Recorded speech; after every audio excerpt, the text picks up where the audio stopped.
अस्सलाम वालेकुम स्टूडेंट्स। आज हम करेंगे क्लास 9 मैथ एक्सरसाइज है 2.4 और इसका जो सवाल नंबर है वो है question number 3। Expand the following using laws of logarithms. तो इसका जो फर्स्ट पार्ट है उसमें बताया log इंटू 11 डिवाइड बाय 5। तो इसमें हम कोशेंट लॉ का इस्तेमाल करेंगे। इसको एक्सपेंड करने के लिए, इसको खोलने के लिए, तो मैं आपको यहाँ पर दिखाता चलूँ कि कोशेंट लॉ क्या होता है, यानी कि डिवाइड लॉ भी कहते हैं इसको। कोशेंट लॉ में अगर एक तरफ वैल्यूज़ बंद हों, यानी log टू द बेस, जो भी बेस आएगी, जो भी रकम यहाँ पर दी गई होगी, अगर नहीं होगी तो हम उसको 10 मान के चलेंगे, into X divide by Y. तो जब हम इसको ओपन करेंगे log को एक बार x के साथ लिखेंगे और ये जो डिवाइड है इसको हम माइनस के साइन में चेंज कर देंगे और ये जो बाकी y बचेगा, क्योंकि x को तो लिख दिया पहले, डिवाइड को माइनस में चेंज किया, log b y सामने लिख देंगे।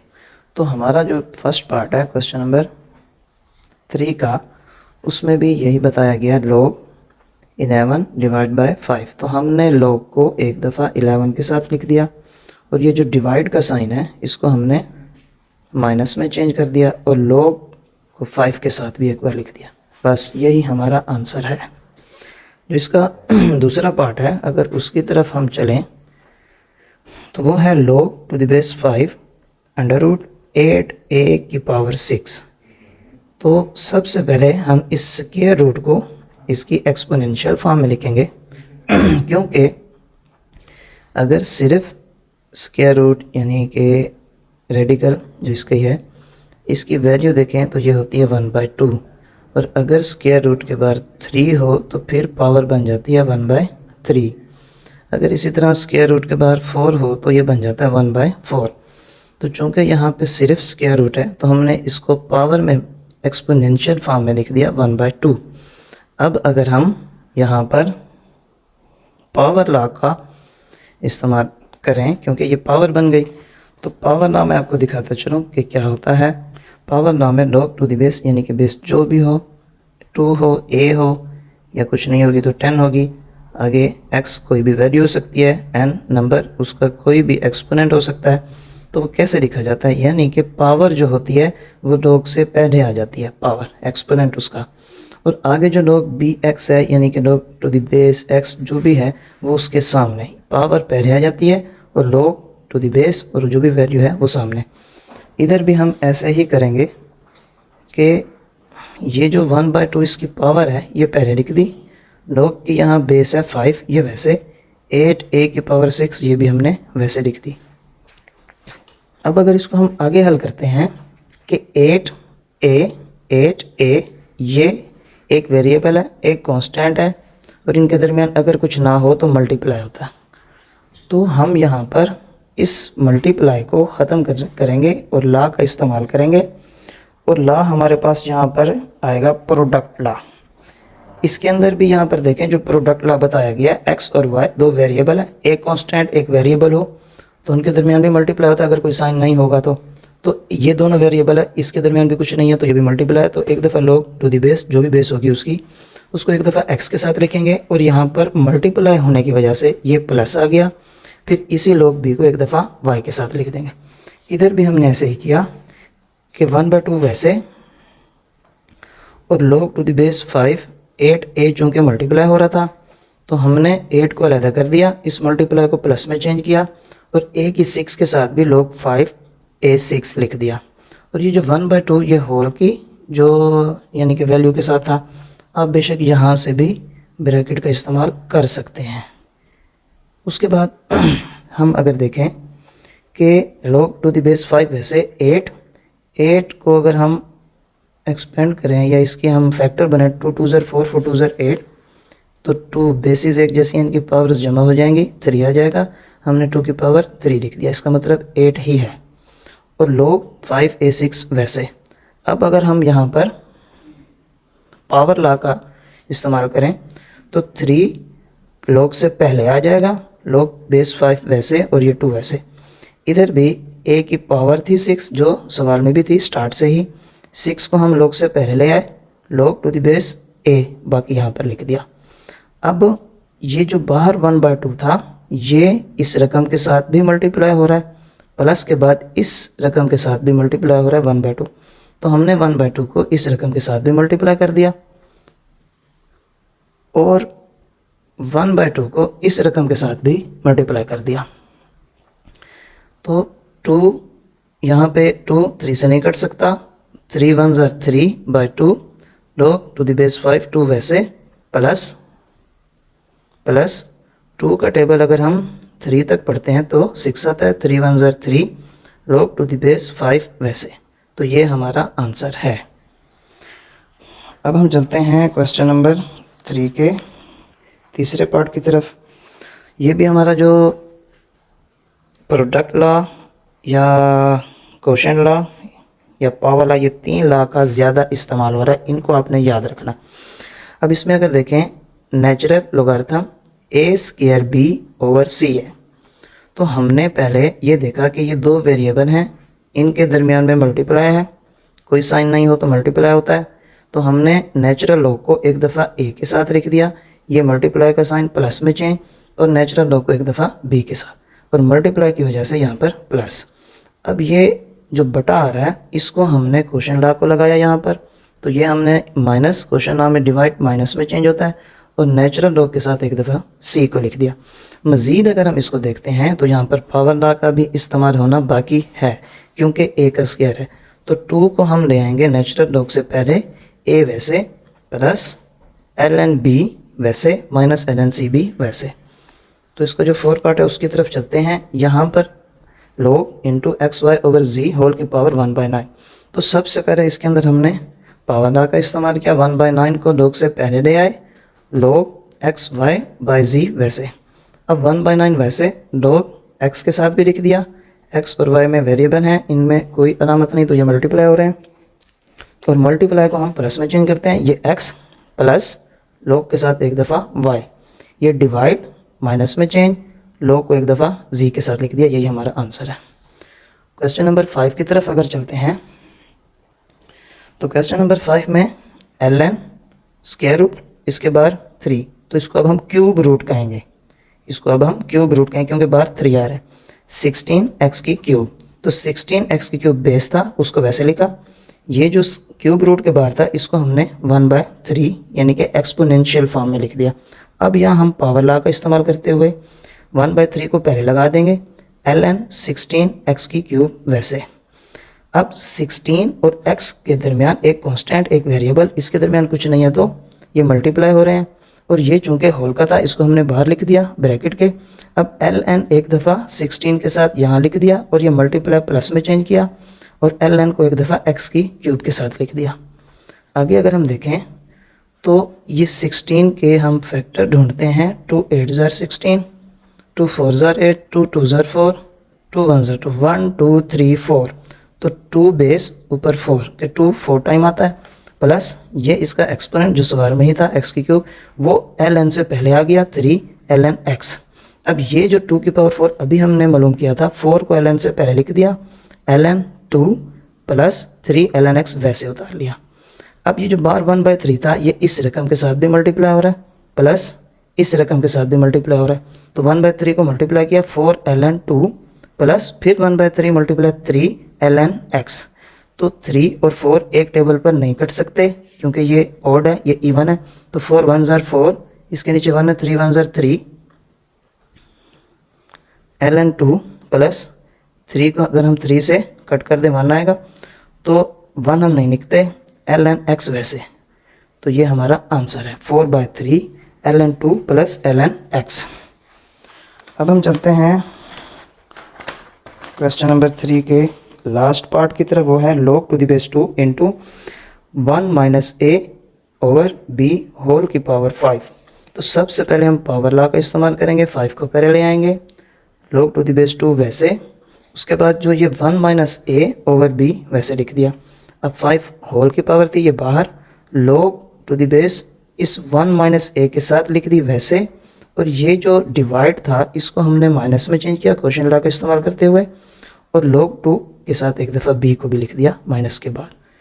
तो अब हम चलते हैं क्वेश्चन नंबर 4 की तरफ। क्वेश्चन नंबर 4 है हमारा, find the value of x in the following equation. Equations उससे कहा जाता है जिसमें इज इक्वल टू का साइन आया हो और हमने x की वैल्यू इसमें फाइंड करनी है। तो हमारा क्वेश्चन है log 2 plus log x is equal to 1। तो अगर log की कोई बेस नहीं होती तो वो 10 मानी जाती है, ये याद रखिएगा।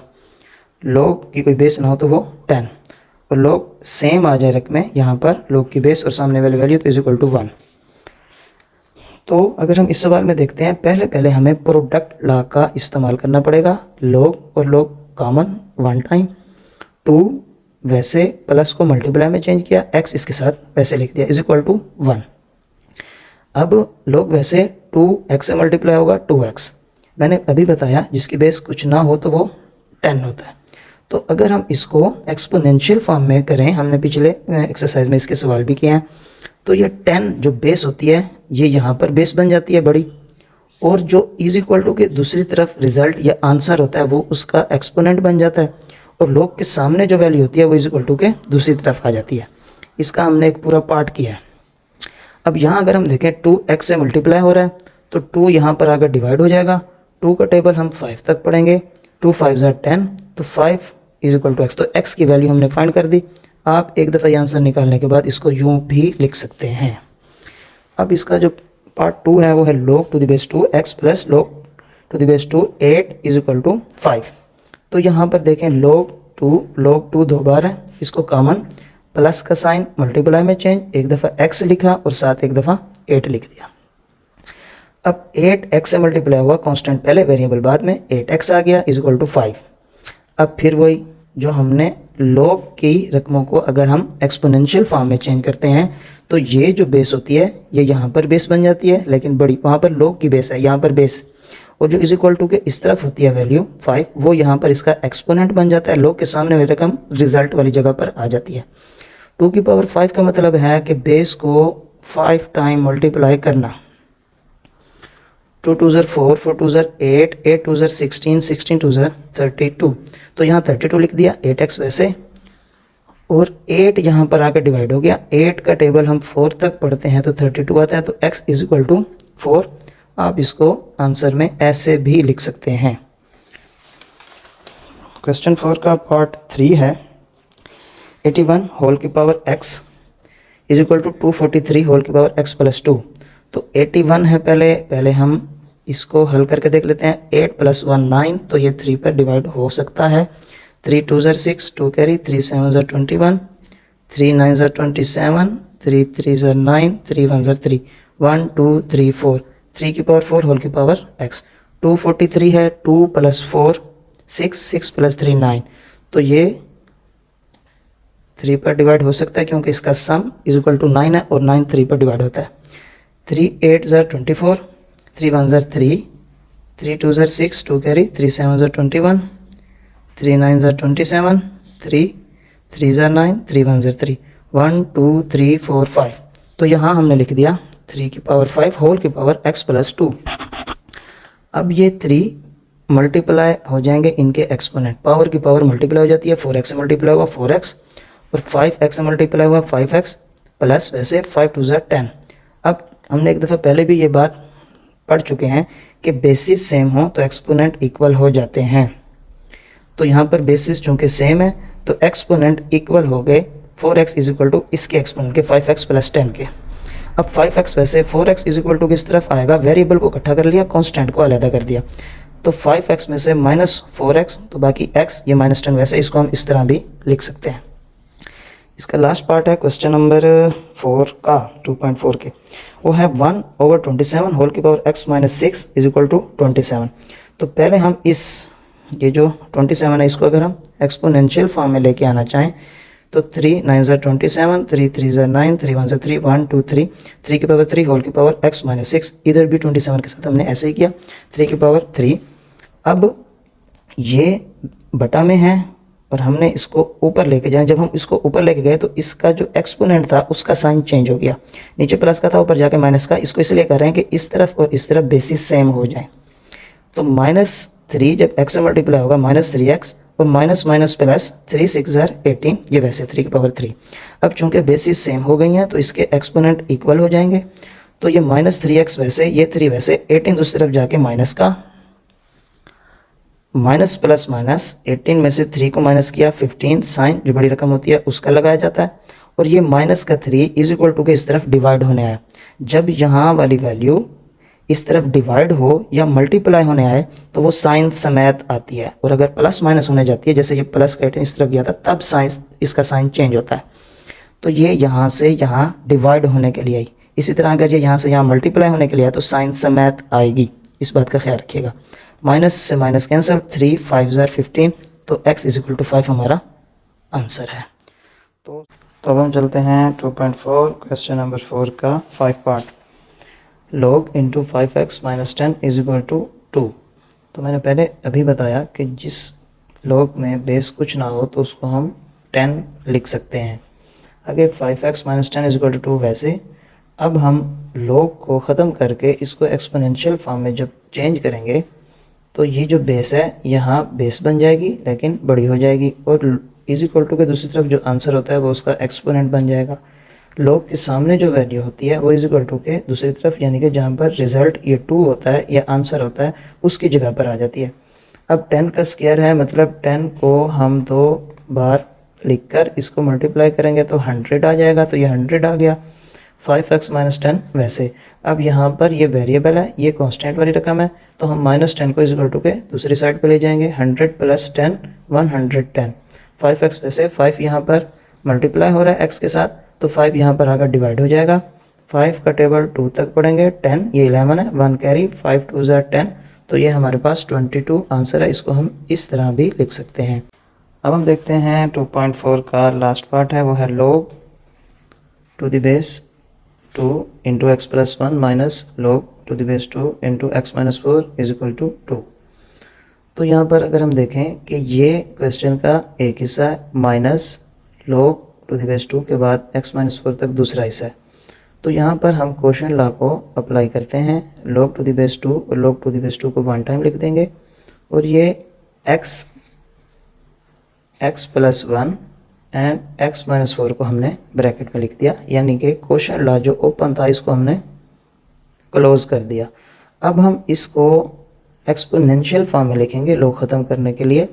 तो ये जो log की बेस होगी ये 2 यहाँ पर बेस बन जाएगी बड़ी होके, और रिज़ल्ट जो है वो इसका एक्सपोनेंट बन जाएगा, और log के सामने वाली वैल्यू इज इक्वल टू के दूसरी तरफ आ जाएगी। अब 2 2 ज़र 4, और ये x plus 1 over x minus 4 वैसे। अब इसके नीचे 1 है, दरमियान में इज इक्वल टू आ रहा है, तो क्रॉस मल्टीप्लाई होगा। 4 मल्टीप्लाई होगा x माइनस 4 के साथ, और x प्लस 1 मल्टीप्लाई होगा 1 के साथ। 1 के साथ जो भी रकम मल्टीप्लाई होती है वो वैसे आ जाती है x प्लस 1। अब 4x से मल्टीप्लाई हुआ 4x माइनस 4 4 ज़र 16, x प्लस 1 वैसे लिख लिया। अब यहाँ हमने 4x वैसे लिखा, इज इक्वल टू किस तरफ जो x था उसको इज इक्वल टू के दूसरी तरफ लिया, इसका साइन चेंज। 4x में से जब माइनस किया 1x को तो 3x बचा, और यहाँ हमारे पास 1 था, माइनस 16 इज इक्वल टू के इस तरफ आया तो वो प्लस का 16 हो गया। 16 plus 1 17, 3x is equal to 17, 3 यहाँ मल्टीप्लाई हो रहा है, इधर आकर डिवाइड हो गया, तो ये आ गया 17/3। ऊपर चूँकि रकम बड़ी है नीचे रकम छोटी है, हम इसको मज़ीद भी डिवाइड कर सकते हैं। 17 को अंदर रखा, 3 पर डिवाइड किया, 3 5 ज़र 15, बाकी 7 में से 5 किया 2 रिमाइंडर। तो इसको मिक्स्ड फ्रैक्शन में देखें तो 5 और 2/3 इसका आंसर। तो हमने इसको 5 को पहले लिखा, जो बाकी बचा रिमाइंडर वो 2, और जिस पर डिवाइड किया था 3, तो इस शेप में हमने इसका आंसर दे दिया।